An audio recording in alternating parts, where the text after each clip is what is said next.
both houses. 8 centuries ago, a famous son of Balkh province, one of the greatest poets in human history, Jalaluddin Rumi, wrote, "Raise your words, not your voice." It is rain that gives flowers, not thunder. This is the wisdom of this magnificent land. And a great nation.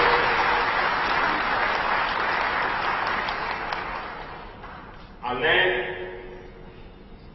where legends are born, of poetry and beauty, of valor and honor, of pride and generosity, of the warmest embrace of friendship and the strongest resistance for freedom. And in this century, the great Afghan people have waged the epic struggle of courage and resolve to shape their future with vote and debate, not gun and violence.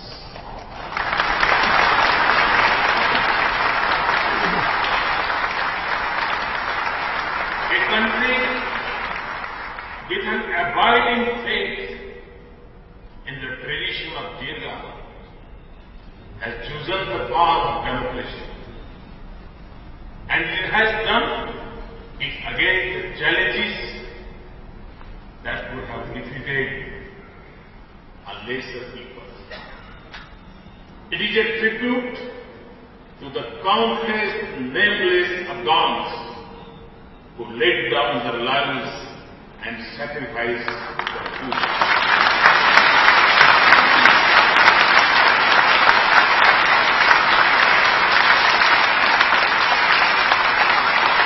Through the leadership of former presidents Hamid Karzai Sahab, who led the nation with wisdom and determination from the dark days of despair to a future of hope. The President Ghani and CEO Dr. Abdullah for the vision and statesmanship that can only come from great patriots. To you, members of Parliament,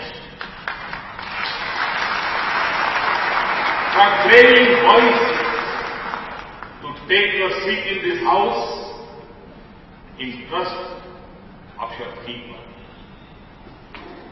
Honorable members, so I stand here on behalf of 1.25 billion friends in India.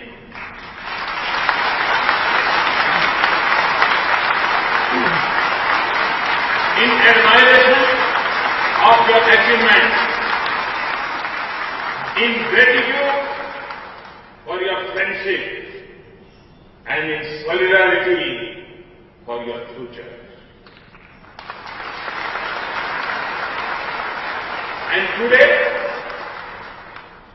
I am humbled and honored to join President Ghani and all the members of the Afghan Parliament to dedicate this new award of democracy to Afghan nation.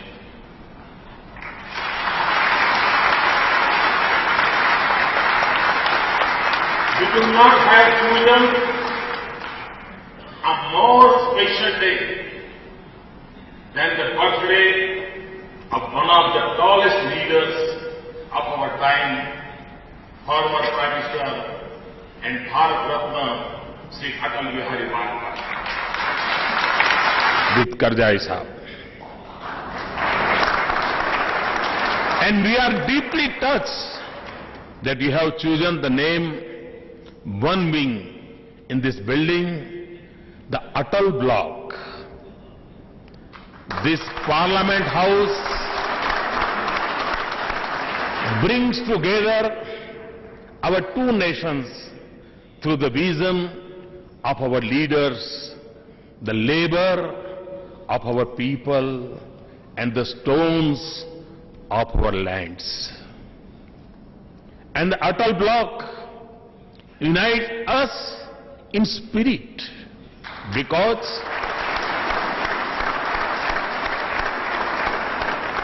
Atal means hero in Pashto, and in Hindi it means to be firm. It captures the spirit of Afghanistan and of our friendship. This Parliament complex is a small tribute to your progress as a nation and a democracy.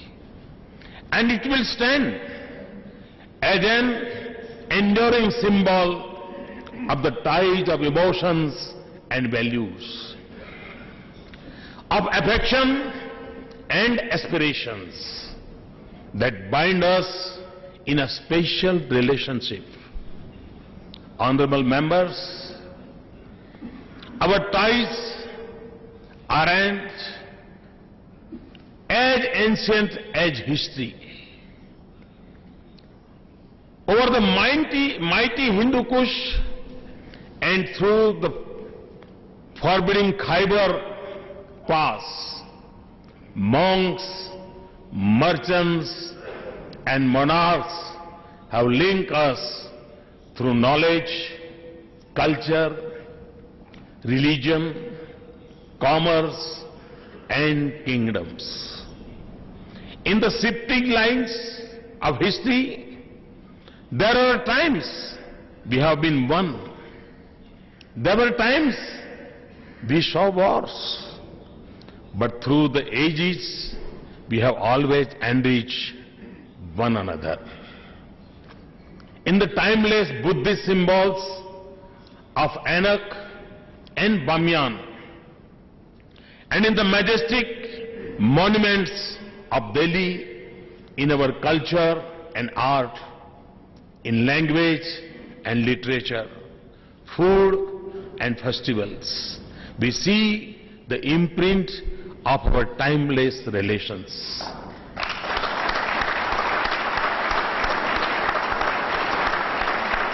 We owe to ancient Afghanistan the gift of one of the great characters of Mahabharat, Gandhari. In the achievements of Mauryan Empire and Sheher Shah Suri, we see connectivity that we now aspire to rebuild. The words of poet Ahmad Shah Durrani may have expressed the longing of an Afghan king in Delhi.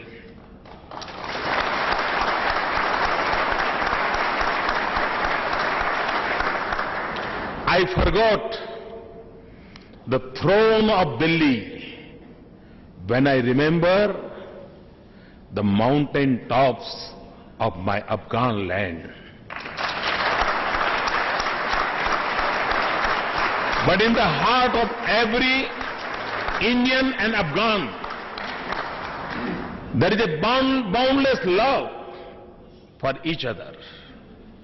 We love each other's culture and cinema, music and poetry, food and festivals, and now we admire each other's cricket.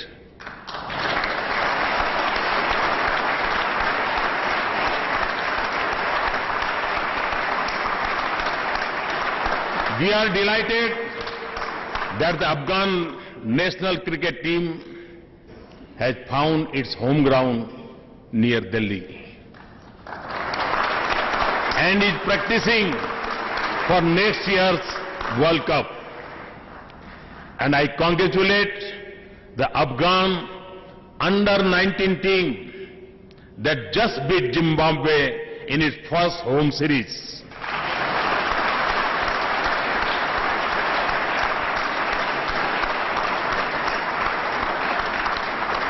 We are just as proud that Afghans see India as a natural destination for education, health, or a family home. Indians remember the support of Afghan for our freedom struggle, the contribution of Khan Abdul Ghaffar Khan, revered as Frontier Gandhi, and the important footnote of that history when exactly 100 years ago, 1915, the first Indian government in exile was formed in Kabul by Maharaja Mahendra Pratap and Maulana Barkatullah. King Amanullah once told the Maharaja that so long as India was not free, Afghanistan was not free in the right sense. Honorable members, this is the spirit of brotherhood between us. And when you begin a new journey in a new century, we were proud to stand with you and walk with you. Our partnership has helped rural communities get schools, minor irrigations, health centers, welfare for children, and opportunities for women.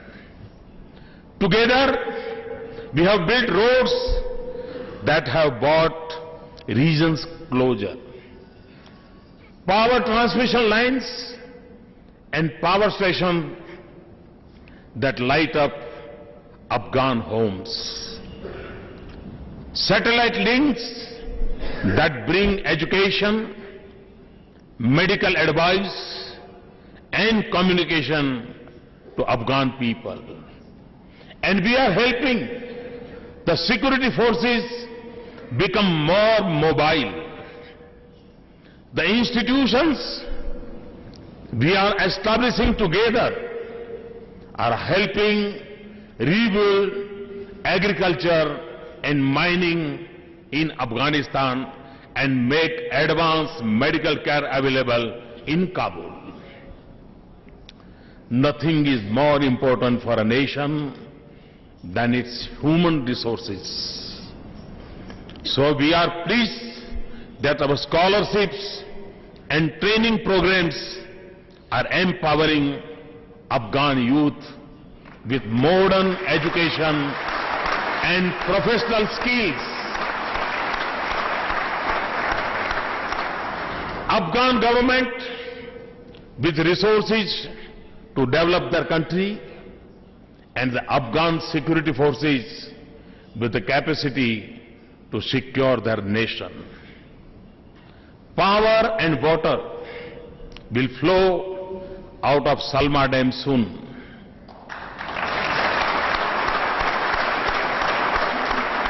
The Store Palace will again stand as a symbol of your priceless heritage. Our schemes of more than 1,000 scholarships every year of Afghan students in India will continue.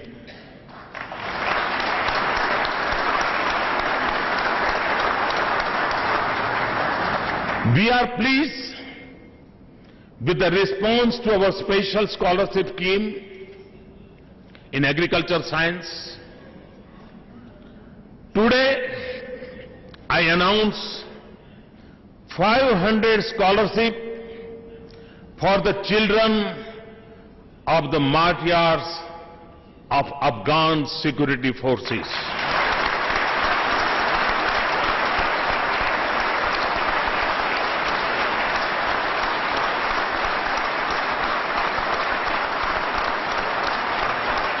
As we have stood with you in our efforts to rebuild your country, you have guarded and protected our people as your own.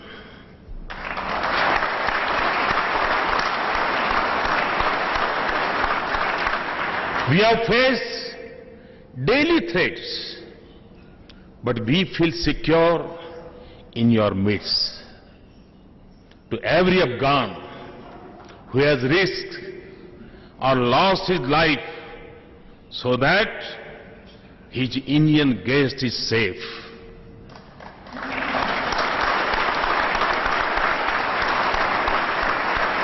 I convey the eternal gratefulness of India to Indian diplomats, officers, engineers, and doctors who serve here with pride, to the families of our Indian martyrs. I express the gratitude of Indians and Afghans. There are some who did not want us to be here. There were those who saw sinister designs in our presence here. There are others who were uneasy at the strength of our partnership. Some even tried to discourage us. But we are here because you have faith in us.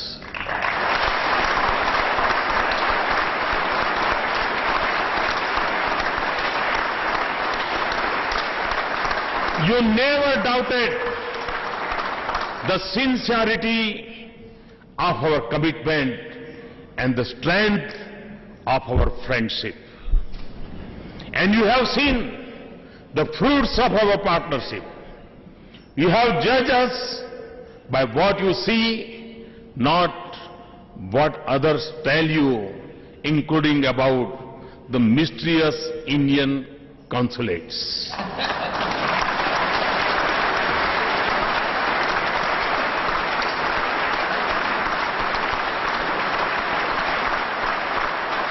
You know that India is here to contribute, not to compete.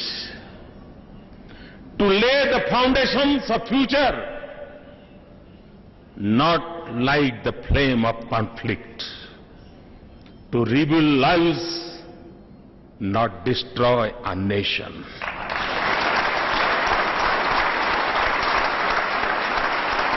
You know, as we do that, Indians and Afghans have always stood for each other, never against another.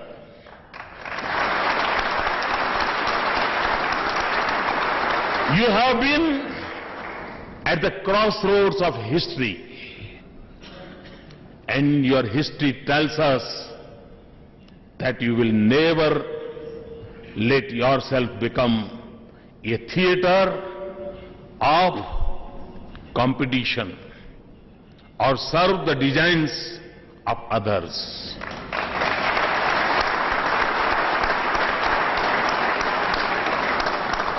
For you, live by the creed extolled by poet Khatak, the nation's honor and nation's fame on life. They have a prior claim. So, with your faith and at your pace, India will continue to build Afghan capacity. For governance, security and development, so that you can build a future that Afghans so richly deserve.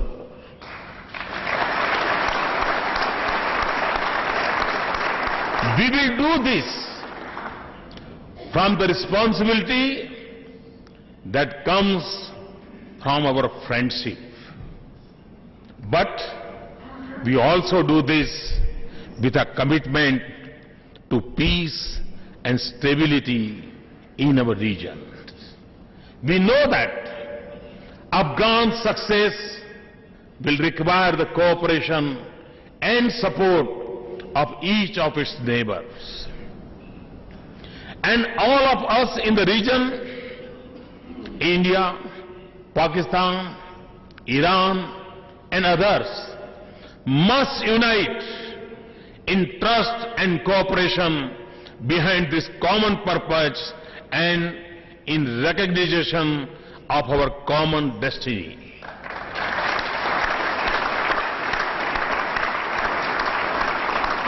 When Afghanistan becomes a heaven of peace and a hub for the flow of ideas, commerce, energy, and investment in the region, we will all prosper together.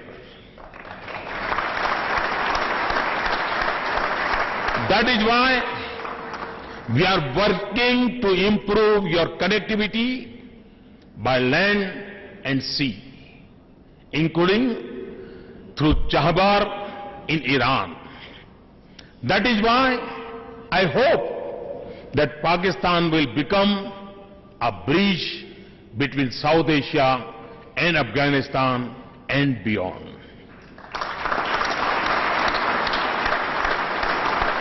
I hope that the day will come soon when energy from Central Asia will power prosperity in our region.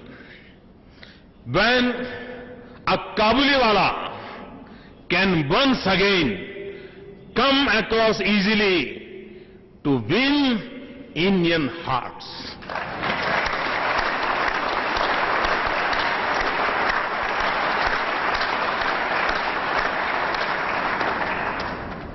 When we in India can relish the wonderful fruits of Afghanistan, when Afghans do not have to pay huge price to buy their favorite products from India. For this has always been the course of the region's history, and it must be the path to its future. But brave and tireless as the Afghans are, in defending their nations, Afghanistan will succeed only when terrorism no longer flows across the border.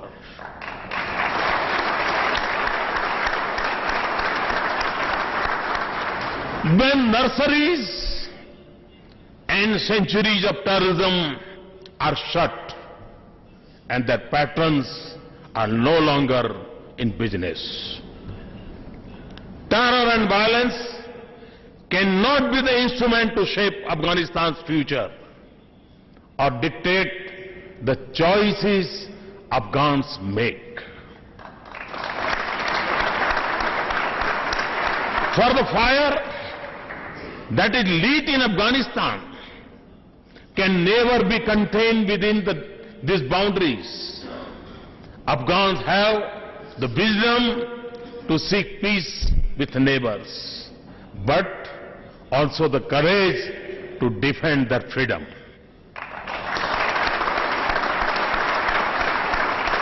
And Afghans of all persuasion must have the right to seek peace among themselves. Too much blood has flown down Kabul River. Too many tragedies have darkened the mountain slopes. Too many dreams have burnt in the fire of a senseless conflict. You can be Pashtuns, Uzbeks, Tajiks, Hazaras. You can be Muslims, Hindus and Sikhs. But you are proud Afghans.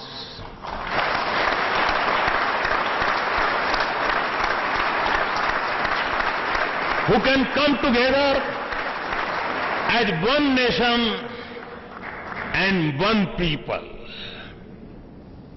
You may have fought in the name of religion or in the cause of identity, but it is now time for Afghans to come together in peace. As a wise Afghan said, a tree with a bitter seed fed with butter and sugar will still bear bitter fruit. You have a glorious tradition of pluralism and respect for diversity and beliefs. Those waging war from outside must seek a path to this building and this hall. Those seeking territory through gun must seek power through the ballot. Those who have destroyed homes must now rebuild their nation. For this is your land. These are your people. And it must be on your terms, on your genius, through your own process and your own spirit of brotherhood. Not driven by the calculations or ambitions of others. And the future you build in peace and through dialogue must preserve the hard-won progress of the last decade and a half. It must have a place for every Afghan. It must have a space for everyone's aspiration. And it must be a nation where every citizen is secure of his rights and confident about her future.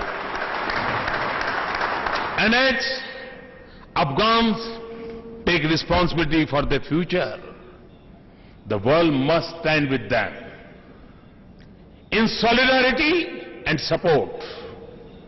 We must do that for the soldier from a foreign land who laid down his life in an Afghan village that he had never heard of, and for a people he had never known, and for the enormous sacrifices that Afghans have made for a life that others take for granted.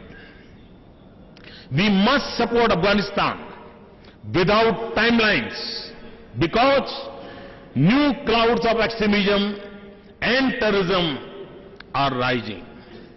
Even as the old ones continues to darken our skies. And because Afghans are not only fighting for their future, but are standing up for all of us and a safer world.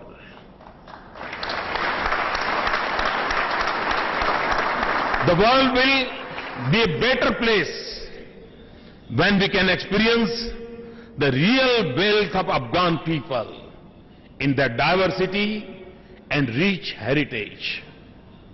It is time for all Afghans, everyone in the region and the rest of the world, to come together.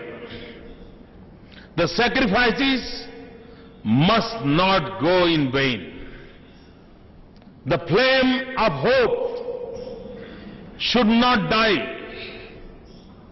No girl that steps into the world should slip into darkness of denied opportunities. No son should face the choice of gun or refugee in distant land. No mother should fear bringing a child into this world. No leader should lose a brother because he spoke for Afghan freedom to choose friends. No one kneeling in prayer in a mosque should be killed in the name of religion. No elder should look back on his youth wasted in conflict and see the same future for his grandchildren. Every youth in Afghanistan should see a future in which IT stands for information technology, not international terrorism.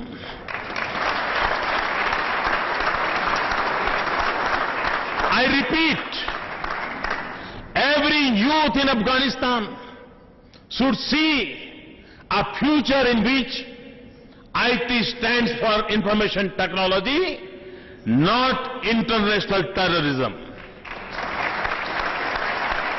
For the promise and the opportunities of the 21st century belong to Afghan youth as much as anyone else in the world. For India, this is a deeply held commitment.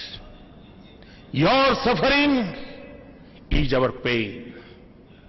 Your dreams are our duty. Your strength is our belief. Your courage is our inspiration.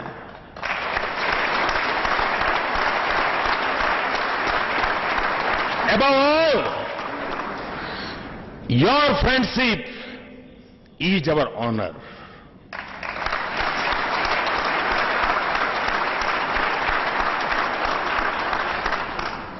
And as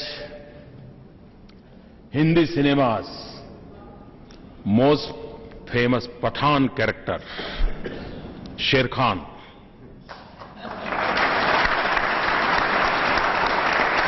in Janjeer, Sher Khan sang, यारी है ईमान मेरा, यार मेरी जिंदगी.